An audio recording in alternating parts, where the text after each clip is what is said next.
에스라인데요. 저희들이 금요일서부터 성경 본문이 이제 바뀌었어요. 저희들 누가복음에서 이제 큐티 본문이 어린아이에서부터 어른까지 저희들이 생명의 삶 큐티를 가지고 하는데 본문이 이제 에스라로 바뀌었습니다. 그래서 오늘 주일 본문이 에스라 3장인데요. 여러분의 자녀들도 이제 에스라 3장을 가지고 이 시간 같이 함께 우리 메시지를 같이 듣고 있을 거라 생각이 듭니다. 에스라 3장 구약성경 713페이지예요. 구약성경 713페이지.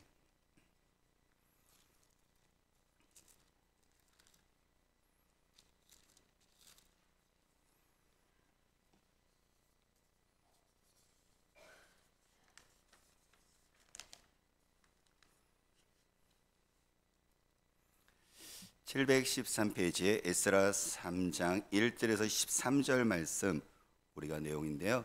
저와 여러분들이 한 절씩 서로 돌아가면서 읽도록 할게요. 에스라 3장은 이제 이스라엘 백성들이 하나님께 번제를 드리면서 또한 이스라엘 백성들이 성전 건축에 대한 준비하는 모습들이 나와 있어요. 우리 3장 1절에서부터 13절인데요. 저와 여러분들이 한 절씩 돌아가면서 읽도록 할게요. 제가 먼저 읽겠습니다. 이스라엘 자손이 각자의 성읍에 살았더니 일곱째 달에 이르러 일제에 예루살렘에 모인지라.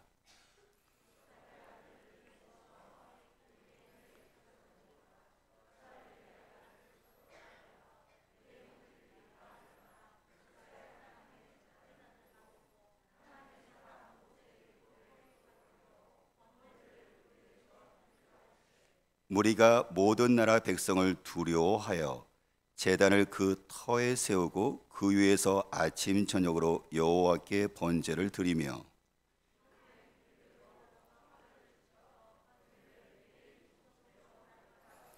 그 위에는 항상 드리는 번제와 초하루와 여호와의 모든 거룩한 절기의 번제와 사람이 여호와께 기쁘게 드리는 예물을 드리되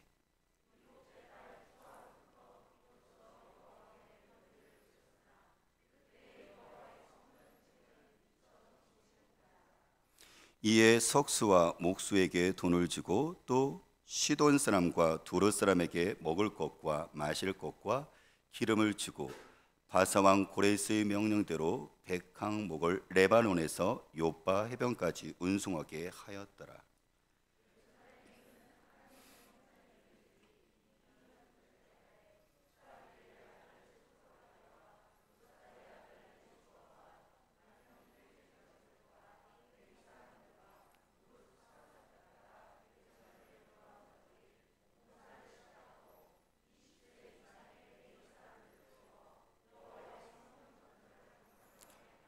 이에 예수아와 그의 아들들과 그의 형제들과 가미엘과 그의 아들들과 유다 자손과 헤나데 자손과 그의 형제 레위 사람들이 일제히 일어나 하나님의 성전 일꾼들을 감독하니라.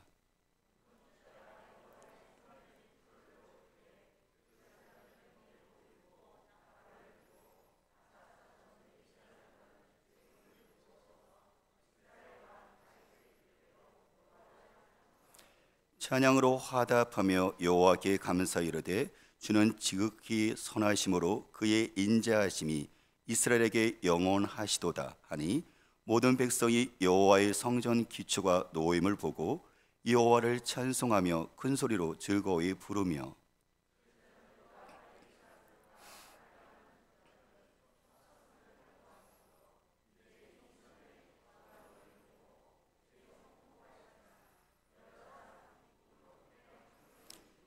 같이요. 백성이 크게 외치는 소리가 멀리 들리므로 즐거이 부르는 소리와 통곡하는 소리를 백성들이 분간하지 못하였더라.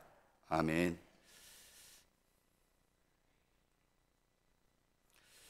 여러분들은 어떻게 하세요? 나의 삶이 무너져 있다면 여러분들은 무엇을 먼저 계획을 하시나요? 여러분들의 자녀들의 삶이 부모가 원하는 대로 아니면 또 자녀들이 잘 되고 있지 않을 때 여러분들은 무엇을 먼저 생각을 하시나요? 내 사업과 일터소 속에서 뭔가 열심히 하고 있는데 그것이 내 뜻대로 되지 않을 때 여러분들은 무엇을 또 계획을 하고 계신가요? 다시 말하면 내 삶을 또 내 자녀들의 삶을 나의 모든 삶을 새롭게 시작을 하고 싶을 때 저와 여러분들이 먼저 떠오르는 그 단어, 그 계획은 무엇인가요? 오늘 성경 본문을 보면 그것에 대한 해답을 얻을 수가 있어요. 이스라엘 백성들이 바벨론 70년 동안 포로로 갔다가 다시 이제 돌아오거든요. 그러니까 그들이 그렇게 오랫동안 기다렸던 그리운 고국 땅으로, 그리고 고향 땅으로 돌아왔는데 그들은 현실은 황폐한 땅인 거죠. 오히려 차라리 그냥 바벨론 지역에 있었으면 70년 동안 해서 힘들지만, 나라가 뺏겼지만은 그래도 주권이 없지만 그래도 거기다가 집을 짓고 어느 정도 일자리가 있었을 거 아니에요. 그런데 막상 그리운 고향과 고국 땅을 와 보니까는 현실은 땅은 다 파헤쳐 있었고 일자리는 없는 것이고 농사를 짓 곳도 만만치 않은 것이고, 그런 많은 어려움들이 현실 속에 그대로 놓여 있는 거예요. 그랬을 때 그들은 이거를 어떻게 헤쳐나가야 될 거야? 어떻게 헤쳐나가야 될까요? 내 삶 속에서 자녀와 같이 함께 내일을 어떻게 이것을 개척해 나가야 될까요?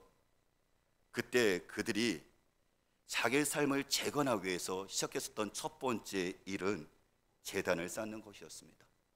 하나님께 예배로 시작을 합니다. 내 삶을 새롭게 시작하기를 원하는 이스라엘 백성들은 하나님께 예배로 시작을 합니다.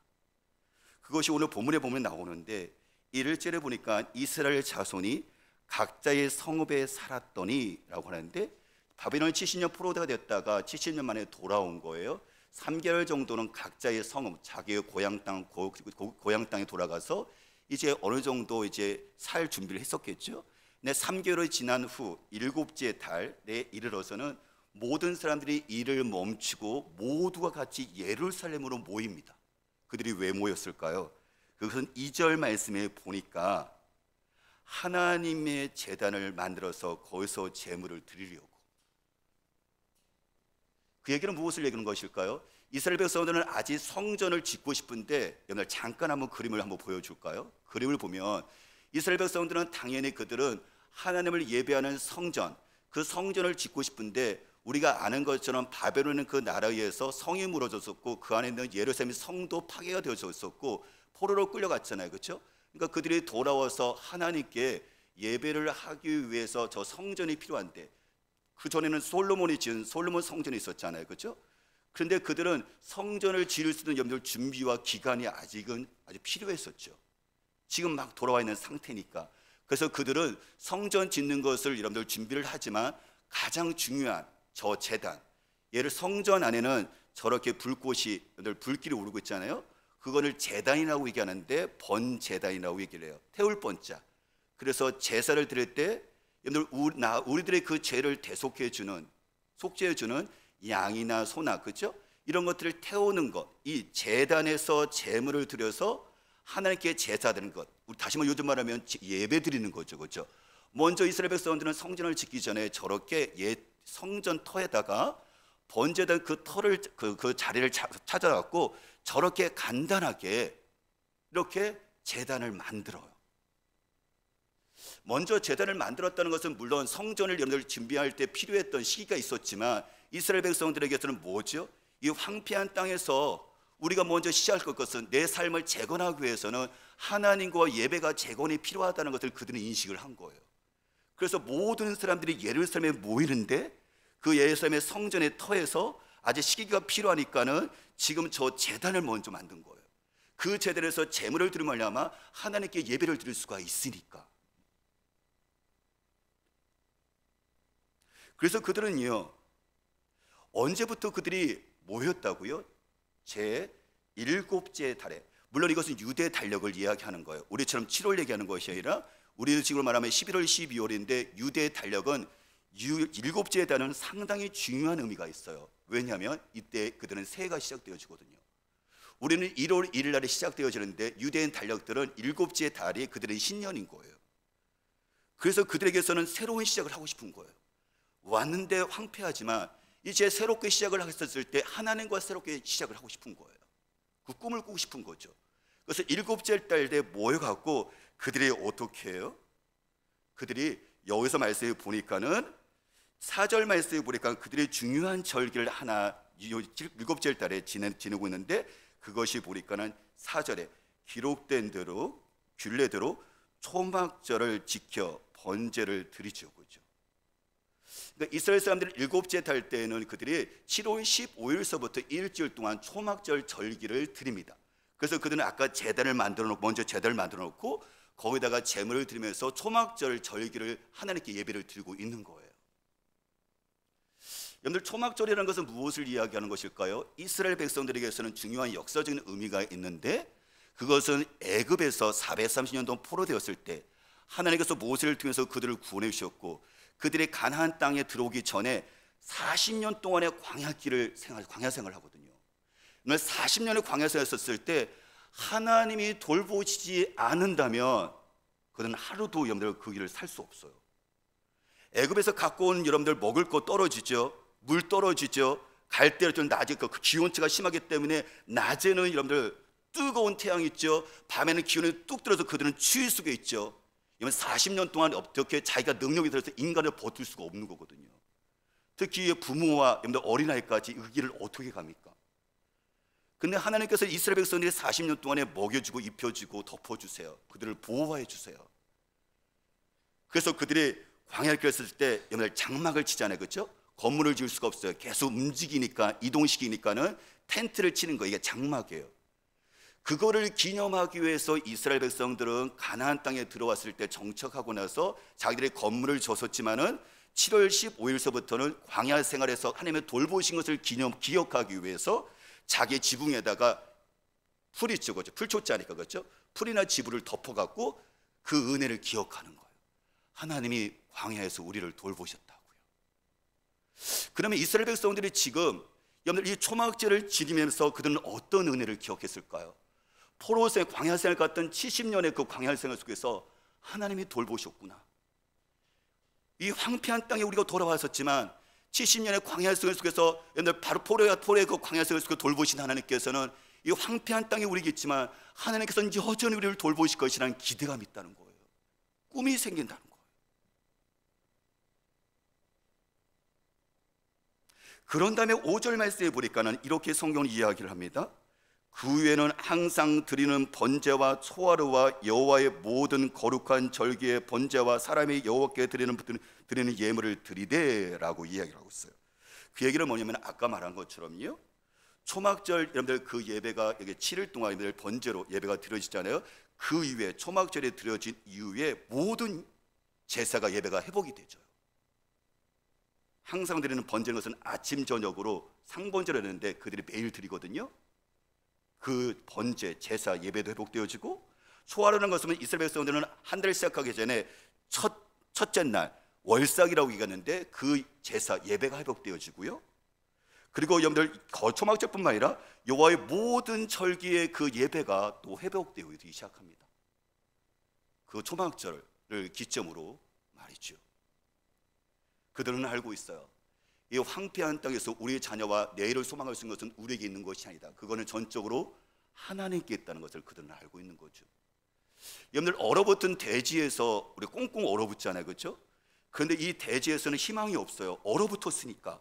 그런데요, 어느 정도 지나고 나면 이게 새싹이 돌아요. 새싹이 피고요, 여기서 어떻게 하죠? 꽃이 피고요, 열매를 맺혀요. 오늘 그것은 무슨 일인 거죠? 땅에 능력이 있는 것이 아니라 하늘에서 따뜻한 봄비를 주는 것이고, 하늘에서 따뜻한 햇빛을 줘서 그 기운을 말미암아 얼어붙은 대지들이 풀리는 거예요. 얼어붙은 대지들이 열리는 거예요. 그래서 거기서 개구리가 튀어나오는 것이고, 거기서 꽃이 피는 것이고, 거기서 푸른 새싹이 나오는 거거든요. 이게 땅의 능력이 아닌 거예요. 하늘에서 부어줘야 되는 거예요, 이게.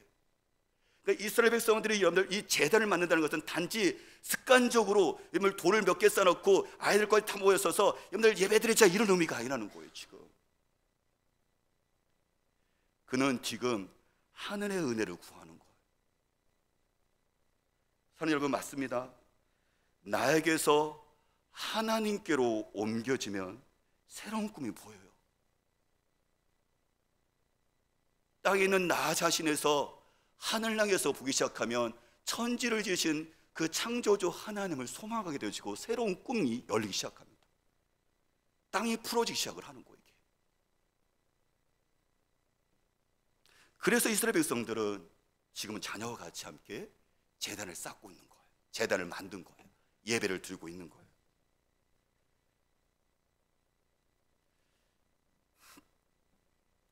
김훈 집사님에게 전화를 드려서 신방을 했어요.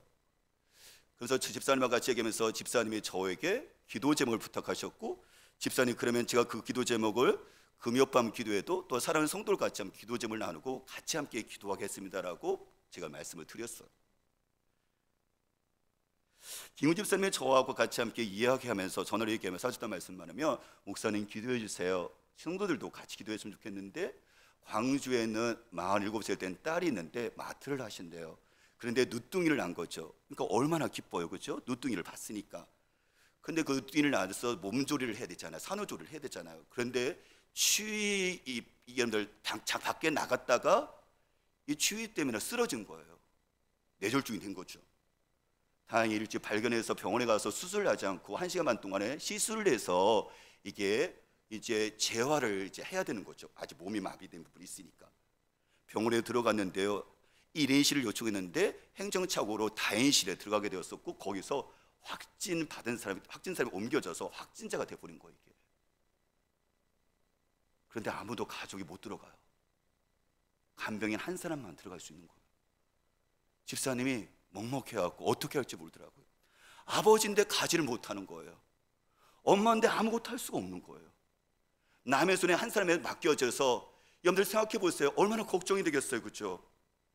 이제 누뚱이 나서 너무 기뻤는데 몸조리를 잘 해야 되는데 오히려 갑자기 쓰러져 갖고, 여러분들 그렇죠? 겨우 시술했는데, 그러면 재활을 잘 해야 되는데 면역도 많이 떨어졌는데 확진을 걸렸었으니까, 여러분들 기저질환에 있으니까 얼마나 두려웠겠어요.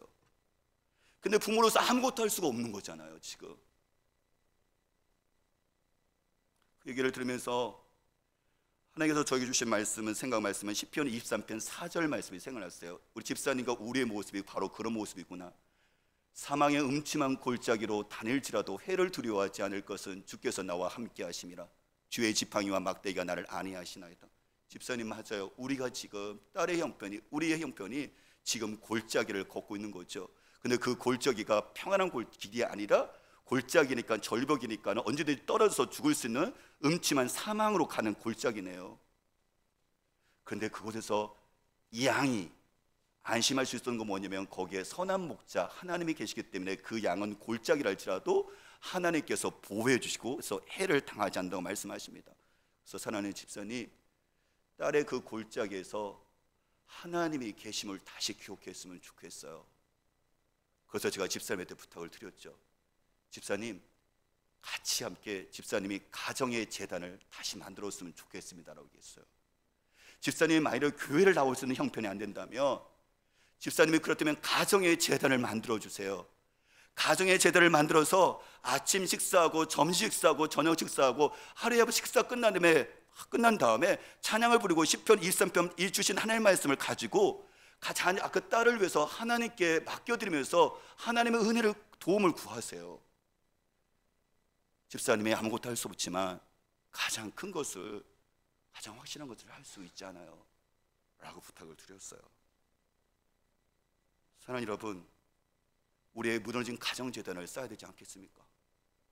내가 딸을 위해서, 아들을 위해서, 우리 손주들을 위해서 내가 무엇을 정말 최선을 다하지만 내 손에서 벗어난 것이 너무 많잖아요. 그렇다면 사실 하나님 필요 없죠. 내 능력으로 모든 것들을 완벽히 해낼 수 있다면 하나님의 도움이 필요 없죠. 근데 우리는 원하지 않던, 우리는 인간을 밀어냈기 때문에 어떻게 하죠? 우리가 음침한 골짜기, 사망의 음침한 골짜기로 간다니까요. 아버지로서 아무것도 없는 그 상황 속에서 가장 확실하게 쓰는 것은 뭐냐면, 이스라엘 백성처럼 우리 하나님의 백성답게 그 자리에서 우리가 가정재단을 만들어서 딸을 위해서 하나님의 도우심을 구하는 거죠. 여러분들이 사업이 무너졌다고 생각하시나요? 사업을 다시 시작하기를 원하시나요? 그러면 그 사업이란 터 위에 다시 재단을 쌓았으면 좋겠습니다. 여러분들의 삶과 속에서 가정이 무너졌다고 생각하시나요? 그것이 사망으로 가고 있다고 생각하시나요? 그렇다면 그곳 가운데 그 터 위에 바로 살아계신 하나님의 은혜를, 도움을 구해서는 재단을 다시 만들어 여러분들 같이 예배를 시작했으면 좋겠습니다. 이스라엘 백성들의 초막절을 중심으로 해서 모든 예배가 회복되어졌던 것처럼 단 한 번만 예배 드린 게 아니에요. 그들 통해서 모두가 같이 함께, 자녀가 같이 함께 모든 예배가 회복이 되어져요.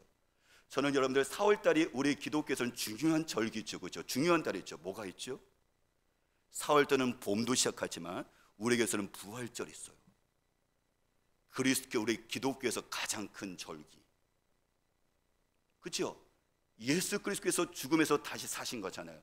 죽음에서 사신 그리스도께서 우리와 함께 하신 말이야. 우리 모든 것들이 살아나게 만드시는 것, 그것에 기대를 만드는 것이 이게 부활절이거든요. 오늘 부활절을 기점으로 해서 저는 우리 모든 예배가 다시 회복되었으면 좋겠습니다. 여러분들 개인적으로 드려지는 그 개인, 여러분들 개인의 삶 가운데 속에서 개인의 제단을 만드십시오. 그것이 큐티든 여러분들이 성경 읽기든 그 예배를 포기하지 말고 계속해서 만들어 가십시오. 여러분들 가정에서 여러분들 자녀와 같이 함께 무너졌던, 사라져 버렸던 여러분들 그 가정의 그 터 위에 제단을 만고 가정 예배를 다시 한번 드려보십시오. 우리 교회 가운데도 교회 그 터 앞에 속에서 무너졌던 그 예배가 있다면 부활절을 기점으로 해서 우리 모두가 같이 함께 예배가 회복되었으면 좋겠습니다.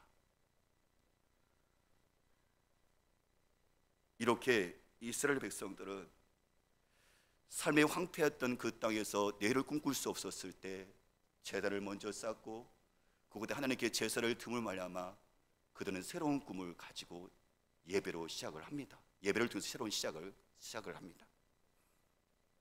우리의 삶도 새로운 삶을 꿈꾸는, 새로운 시작을 꿈꾸는 저와 여러분들에게도 예배로 시작할 수 있는, 그래서 새로운 꿈을 같이 함께 여러분들 도전할 수 있는 우리가 되시기를 주의 이름으로 축복합니다.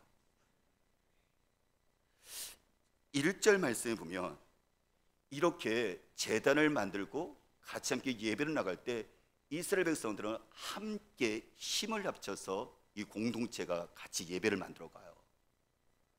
1절 말씀 다시 한번 볼까요? 1절 보면 이렇게 얘기합니다.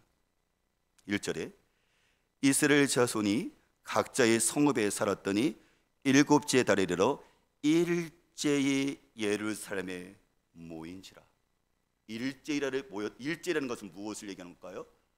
한 명이 아니라 연일 4만 6천 명 정도가 돌아왔는데 그들이 마치 한 사람인 것처럼 함께 예루살렘에 모였다는 거예요. 그래서 제단을 만들고 같이 함께 예배를 드렸다는 거예요. 귀한 공동체가 같이 함께 어떻게 하죠? 자기들의 삶을 새롭게 하기 위해서 함께 여러분들 함께 모여서 제단을 만들고 함께 예배를 만들어 갔다는 거예요. 그래서 그 이 공동체는요, 꿈의 공동체지만 동시에 예배 공동체였다는 겁니다.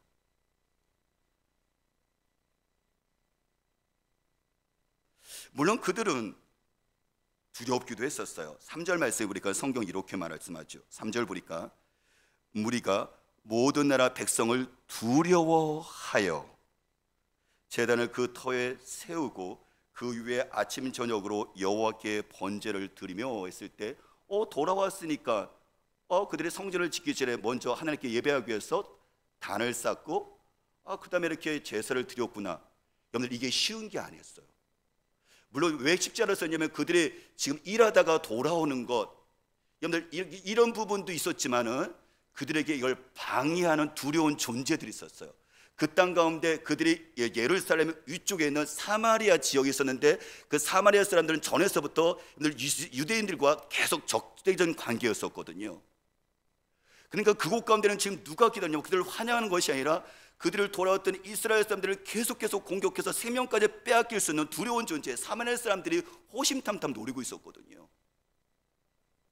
그러니까 그들이 무리가 돌아오는 이스라엘 공동체가 모든 백성, 거기에 남아있는 사마리아 여인들, 그 존재들, 사마리아 사람들을 두려워합니다.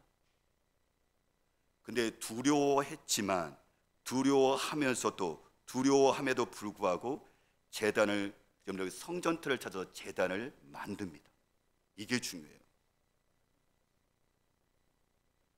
그들은 여러분들 그곳에 있는 여러분들 사마리아 사람들이라는 여러분들 그 사람들 언제든지 공격해서 자기 삶을 무너뜨릴 수 있는 그들을 두려워하기만 하고 있지 않았다는 거예요. 두려워만 하고 있던 것이 아니라 그럼에도 불구하고 하나님께 그 터를 찾아서 제단을 만들었다는 거예요. 거기서 하나님께 제사와 예배를 드렸다는 거예요. 왜냐하면 두려우니까요 더 하나님께 예배하고 하나님의 의지를 해야 되는 거죠. 오히려 그 제단을 만들어 말미암아 예배를 드리지 못하는 그 방해가 있었지만, 오히려 그럼에도 말고 같이 함께 예배를, 제단을 쌓고 하니까 예배를 드리니까 그 사람을 두려워하는 것이 아니라 이제 하나님의 그 은혜로 말미암아 내일을 꿈꿀 수가 있었고, 이게 두려운 것이 아니라 평안할 수 있었고 내일을 기대할 수 있는 희망으로 바뀌어지는 거예요. 이게 두려움이 평안으로 바뀌는 거죠. 현실은 그대로입니다. 그런데 어떻게 하죠? 사람이 두려운 것이 아니라 하나님을 두려워하면, 하나님을 예배하면 하나님의 평강과 하나님의 절대적인 도움이 있거든요. 사랑하는 여러분, 저와 여러분들이 가정의 제대를 쌓지 못하게 만드는 것, 교회의 제단 예배를 만들지 못하게 만드는 것, 우리를 두렵게 하는 존재가 무엇일까요? 그 환경은 무엇일까요? 그렇죠. 여러분들이 떠오르는 것, 저도 떠오릅니다. 코로나죠.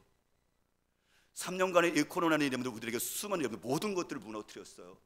경제적인 것도 무너뜨렸고, 관계도 무너뜨렸고, 우리 건강도 무너뜨렸고요. 심지어 우리에게서 생명과도 같은, 아니 우리 존재, 그리스도인들이면, 이스라엘 백성이면 바로 여러분들 제단 예배인데, 그리스도인이면 바로 여러분들 예배인데, 여러분들 이 존재 자체가 사라져 버렸어요.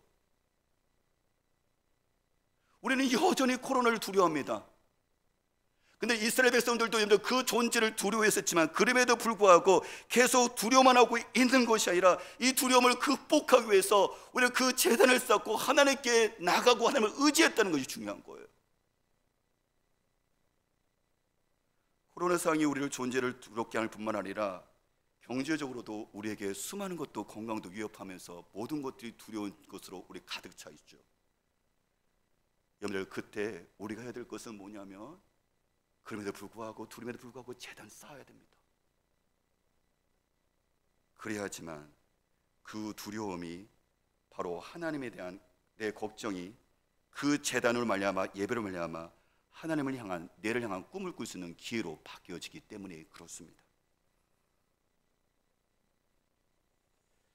목회자인 저라고 해서 여러분들 이 환경의 영향을 안 받았을까요? 여러분들 민감하게 받죠. 소심한 저는 더합니다.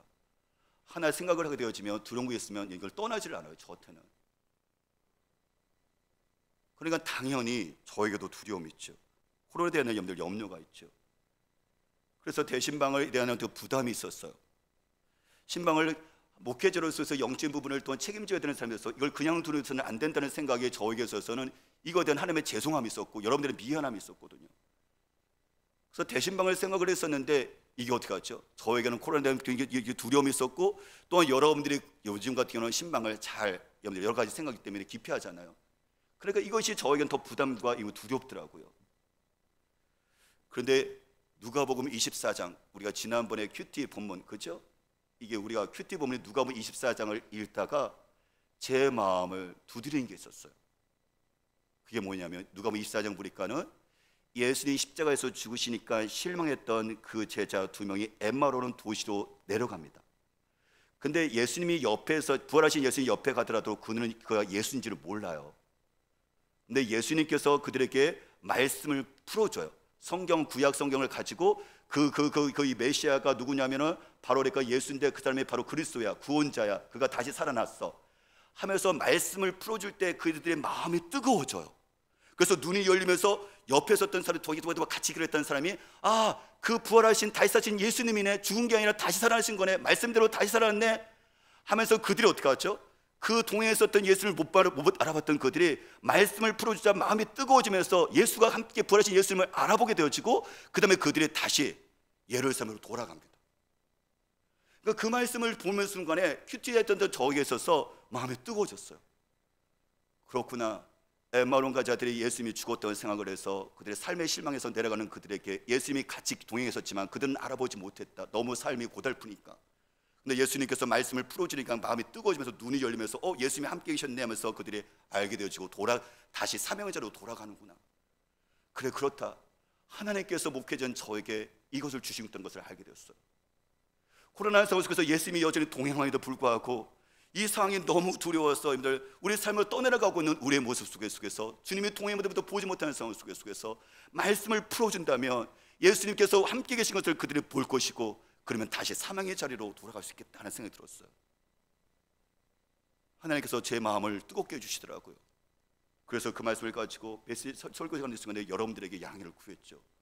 저에게 15분만, 저와 하나님께 15분만 전화로 말씀을 전할 수 있도록 기회를 주십시오라고요. 이런 마음을 가지고 일가족인 이상술 장로님 가족과 그 다음에 이 가족인 강수균 권사님 늘 지난주 화요일하고 목요일날 저녁 때 전화로 신방을 했어요. 너무 감사했죠.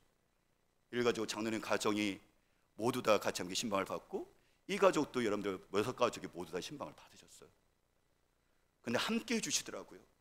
제가 이 마음을 가지고 하나님께 이걸 두려워하는 것이 아니라, 두렵기 때문에 멈춘 것이 아니라, 하나님의 사람들이 여러분들 이 제단을 통해서, 이 신방이라는 예배를 통해서 다시 하나님의 동행하시고 하나님이 계신 것들을 여러분들 두렵지 않게 하기를, 그것을 예배를 통해서 말씀을 통해서 여러분들 전하기를 원하시는 말씀에 순종하고 나왔더니요, 여러분들 가장들이 함께 해주시면서 또 다른 분들이 여러분들 그것에 협력해 주면서 함께 일제히 한마음 한뜻으로 섬겨주니까요, 그것 가운데 하나님께서 역사하시는 것들을, 은혜들을 보게 되더라고요.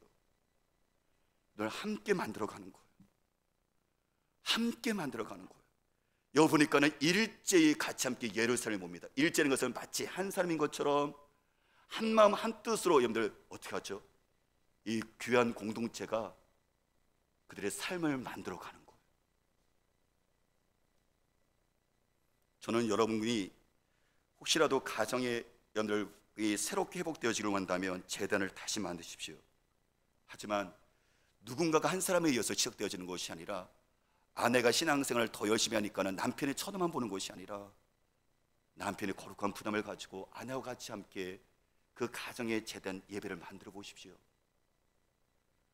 그리고 마찬가지로 또한 여러분들 개인적으로 들어가더라도, 내가 개인적으로 하나님께 계좌를 만들어서 하나님께 같이 함께 나가고 있지만 사실 혼자 하기가 이게 벅차거든요. 엄청나게 혼자서 꾸준하게 힘들거든요. 그러면 누군가와 같이 함께 내 개인의 그 제단을 만들기 위해서, 하나님께 예배하기 위해서 누군가와 같이 함께 동역하면서 오늘 그것을 꾸준하게 이루어가 보십시오. 이렇게 이스라엘 백성들의 공동체는 삶을 새롭게 시작해서 바로 제단을 만들어서 하나님께 예배를 시작하는데, 그들은 그 속에서 그들은 같이 일제히 한마음 한뜻이 되어서 같이 함께 예배 공동체로 예배를 만들어 갑니다. 저는 우리 교회가 이렇게 되었으면 좋겠습니다. 온 세대 공동체가 일제히 예배 공동체가 되었으면 좋겠습니다. 여러분들 유치부 그 아이들이 그 공동체가, 유치부 아이들의 공동체가 부모와 그리고 여러분들 부모와 우리 선인이 같이 함께 우리 교회 같이 힘을 합쳐서 무너진 여러분들 예배 유치부의 그 예배 공동체가 다시 예배 공동체로 회복되었으면 좋겠습니다. 유초등부 그 아이들이 코로나 묻었던 그 상황이 부활절을 기점으로 해서 우리 부모와 같이 함께, 교사와 같이 함께 제단을 쌓고, 우리 아이들도 하나님의 은혜가 노숙해서 코로나 상황을 지할지라도 부모가 어떻게 이를 극복하는지 생생하게 우리 아이들이 경험했으면 좋겠습니다. 앞으로 수없는 우리들 코로나뿐만 아니라 수많은 위기 가운데 수없이 변화가 심해질 텐데, 부모가 될 수 없는 것을 하나님께서 이 상황 속에서 우리 부모와 같이 헤쳐나가는 것을 아이들의 그 예배 공동체를 통해서 생생하게 경험했으면 좋겠습니다. 예배를 함께 만들어가는 우리 온 세대 공동체, 우리가 되시기를 주님으로 축복합니다. 마지막으로 생각해 볼 것은 무엇이냐면, 이스라엘 백성들이 이렇게 제단을 만들고, 제단을 만든 다음에 이제 먼저 제단을 만들어서 제사를 드려서 예배를 드렸지만 성전을 지어야 될 거 아니에요, 그렇죠? 그래서 성전을 만들 준비를 해나가요. 준비를 해놨을 때 당연히 먼저 해야 될 것이 뭐냐면, 이게 털을 닦잖아요, 그렇죠? 털을 닦은 다음에 기초, 우리가 머릿돌이라고 얘기하죠. 언제 시작했다 하면서 이렇게 머릿돌을 세우잖아요. 그래서 위에 건물을 짓기 전에 머릿돌, 기초를, 주춧돌을 먼저 세우는데, 그것이 뭐냐면 이제 공사가 시작됐다라는 기공식이잖아요. 그걸 드리고 있는 거예요.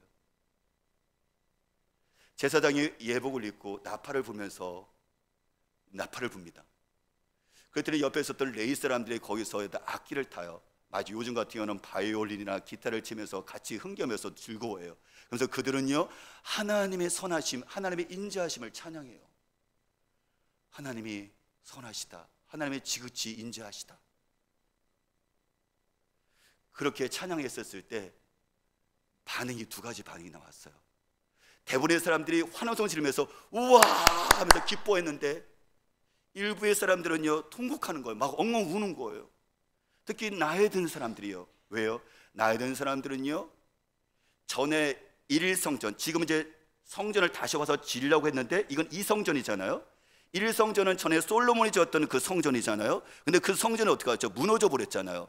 그래서 돌아와서 성전을 다시 짓고 있는데 이게 옛날에 그 화려했던 솔로몬이 지었던 그 궁궐 같고 그 황금으로 만들었던 그 찬란했었던 그 솔로몬의 성전이 무너지고 지금 돌아왔으니까 어떻게 하죠? 여러 가지가 변변치 않을 거 아니에요.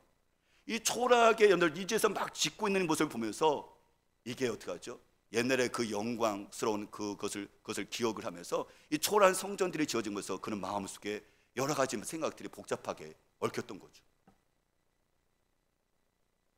옛날에는 이렇게 화려했었는데 지금은 왜 이렇게 초라한 것일까? 이런 생각 속에서 들었을 테고, 또 한 가지는 여러분들 하나님께 죄송했었고 우리 자녀들에게 미안했을 거예요. 우리 부모세와 조상들이 하나님께 잘하지 못함으로 말미암아 우리 아이들이 포로생을 하게 되어지고 우리 아이들에게 이 황폐한 땅에서 새롭게 시작해야 되는 이 조상과 부모의 여러분들 이 죄책감과 하나님께 대한 미안함이 복합잡하게 이게 교육했던 거죠. 하지만 이제 그럼에도 불구하고 성전이 이제 완벽하게 지어지지 않지만 이 기초석이 놓아졌으니까 이제 그럼에도 불구하고 이것으로 시작을 하게 되어진 것에 대해서 하나님께 감사하면서 그들은 우는 거예요. 지금 예배드리는 가운데 속에서 그들은 자기들의 은근해졌던 것들이 기쁨으로 표현되기도 하고 이것이 슬픔과 눈물로 표현되기도 해요. 예배 가운데는 하나님의 만지심이 있거든요. 우리를 만져주시는 그 하나님이 예배 가운데 있습니다. 제가 실명을 거려서 너무 죄송한데 우리 정우진 집사님에게 제가 너무 감사한 것이 무엇이냐면 신방을 하면서 제가 스피커폰을 제가 틀어놓으라고 얘기를 하거든요.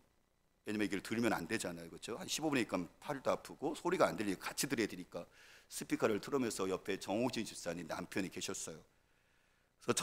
그래서 각자에게 주신 말씀이 있었는데 정옥준 집사님은 작년에 송구이 영신 예배 때 아니면 또 새해 여러분들의 말씀 카드를 갖고 있잖아요. 그래서 말씀 카드를 가지고 제가 그것을 가지고 메시지를 전했었는데 정옥진 집사님은 베드로후서 1장 2절 말씀이었어요. 하나님과 우리 주 예수를 알므로 은혜와 평강이 너에게 더욱 많을지어다.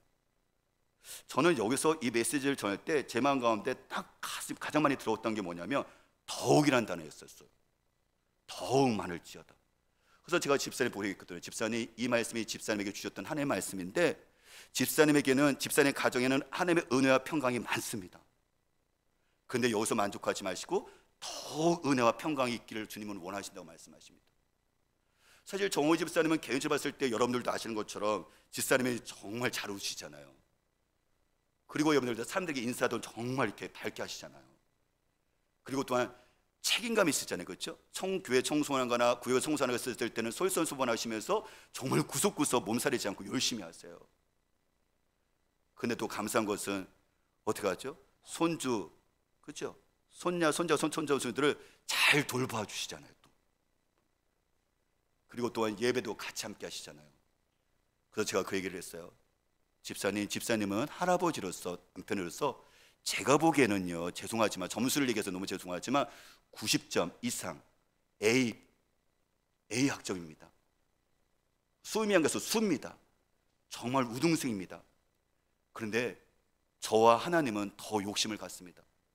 잘하고 있으니까 더 잘하기를 원합니다. 은혜와 평강이 많지만 더 많기를 원하셔서 저는 집사님이 오늘 하나님께서 저에게 주신 마음은 뭐냐면 집사님이 95점, 100점까지 갔으면 그런 은혜가 있고 평강이 있었으면 좋겠습니다.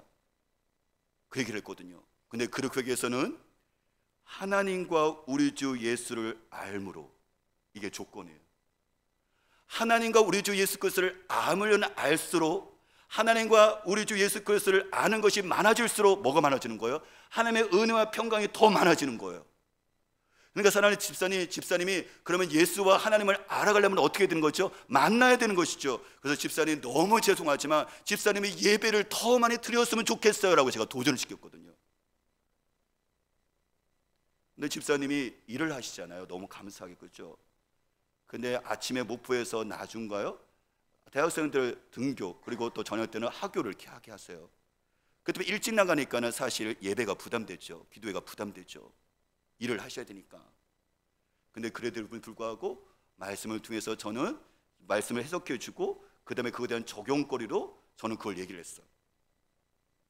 그때 너무 감사한 거 뭐냐면 집사님이 말씀에 반응을 해 주시더라고요. 지난주 수요일날, 지난주 수요일날 여러분들 나오셨어요. 학교 그러니까 데리고 온 다음에 참석을 하신 거예요. 7일 기도 때요, 뒤에서 아내와 같이 함께 여러분들 7일 기도를 해요. 여러분들 운전하기 전에 오셔갖고 지금 계속 참석을 하고 계신 거예요. 저는요 되게 미안했거든요. 정말 죄송했거든요. 그런데 불구하고 목회자로서 하나님의 말씀을 가지고 저는요 적용을 드렸거든요. 그래서 제 마음속에 감격이 있어요. 제 마음속에 흥분이 생겨요. 그래서 하나님께서 이 가져온 건데 어떻게 하실 것이라는 기대감이 더 생기기 시작했어요. 사실 저는 그 말씀을 전할 때 저희 아버지를 생각하면서 정호 집사님에게 말씀을 전했거든요. 저희 아버지가 은혜와 평강을 누리신 분이셨지만 사실 어머니에 의해서 교회를 다니셨던 분이 있어요. 어머니가 이제 다니시면서 어머니의 눈물 하나님이 닦아주고 어머니의 그 한과 여러분들 어머니의 그 절망이 하나님께서 여러분들 소망으로 바꿔주면서 어머니 마음을 위로해 주셨거든요. 아버지가 그 젊으면서 힘들게 교회를 다니기 시작했는데 그래도 여전히 어떻게 처지죠. 여자들이 더 신앙생활 열심히 하잖아요. 그래서 그럼에도 불구하고 두 분이 늘 예배를 다니셨어요. 새벽을 다니셨어요. 그런데 어머니가 이제 아프시잖아요. 저는 그만둘 거라고 생각했는데 아버지가 그만두지를 않아요.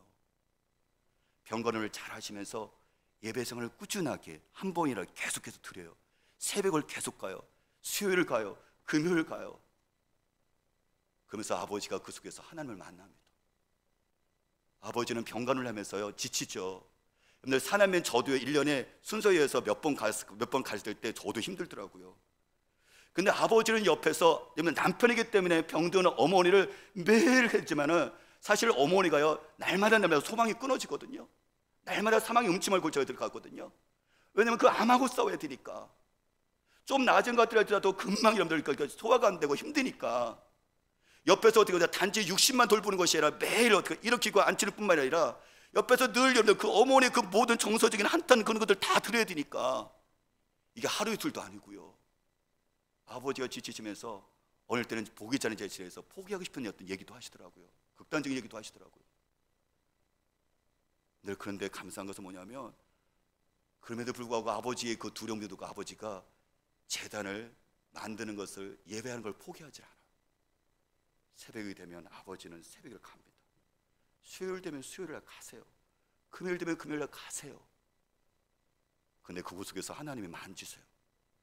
아버지의 그 한스러움과 아버지의 그 눈물과 아버지의 그 절망을 하나님의 아버지께서 그때도 만져주시고 위로해 주셔서 다시 힘나게 하시고 일으키시고 어머니에 대한 소망을 다시 갖게 하세요.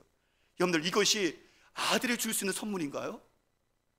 아들이 어머니 힘나세요, 아버지 힘내세요, 늘 분명히 전화로 응원을 하고 있지만 그 속에 있는 여러분들 그 속에서 여러분들 그 본인에게 아버지에게 어떻게 용기를 줄 수 있습니까? 그런데 자녀가 줄 수 없는 여러분들 그 선물을 바로 아버지가 그 제단을 통해서 그 예배를 통해서 아버지를 사랑하셔서 독생자 예수 그리스도를 하나님께서 포기하지 않으시고 아버지의 그 상한 심령까지 만져주시는 거예요. 아까 이스라엘 백성들이 여러분들 그 속에서 예배를 드렸을 때 여러 가지 여러분들 감회가 새롭잖아요, 그렇죠? 미안함과 죄송함과 감격과 꿈과 이 모든 것들이 복합되어서 섞여서 울음과 통곡과 기쁨이 하나가 있었던 것처럼 예배 가운데는 그 모든 것들이 그 속에 있다니까요. 아버지의 눈물과 대성통곡과 기쁨과 환희가 예배 가운데 버무려지면서 아버지는 매일매일 이렇습니다. 여러분들 이게 예배인 거예요. 이게 세상에 줄 수 없는 제단에 쌓는 사람이 주시는 축복인 거예요. 그래서 이스라엘 백성들은 그걸 아는 거죠. 그래서 모든 상황이 모든 여건이 어렵지만 자녀와 같이 함께 이곳에 와서 초월절을 중심에서 7월달을 중심해서 그들이 모든 것이 어떻게 시작하냐면 우리의 삶 속에서 재건을 해야 되는데 우리가 꿈꿀 수 없는데 내일을 만들 수 없는데 어두운데 우리가 제단을 쌓음을 아마 하나님의 돌보심을 기억하며 하나님께서 새롭게 하심을 기억하며 그들이 예배로 시작을 하는 거예요. 사랑하는 여러분, 교양 공동체 믿음의 선배들이 예배를 통해서 자녀와 같이 함께 새로운 미래를 향해서 나갔던 것처럼 우리도 새롭게 미래를 향해서 나갔으면 좋겠습니다. 미래는 내가 만드는 것이 아니라 역사의 주가 되시는 주님께서 만들어 주십니다. 여러분들의 삶과 노 속에서 새롭게 시작하기를 원하시나요? 저와 여러분들이 이 봄에 새롭게 여러분들의 삶을, 자녀와 그리고 여러분들의 사업과 여러분들이 또한 가정이 새롭게 시작하기를 원하시나요? 그러면 주님 말씀하십니다. 나와 같이 시작하자. 예배로 시작하라고 말씀하십니다. 같이 찬양하고 우리 주님께 기도로 같이 나가겠습니다.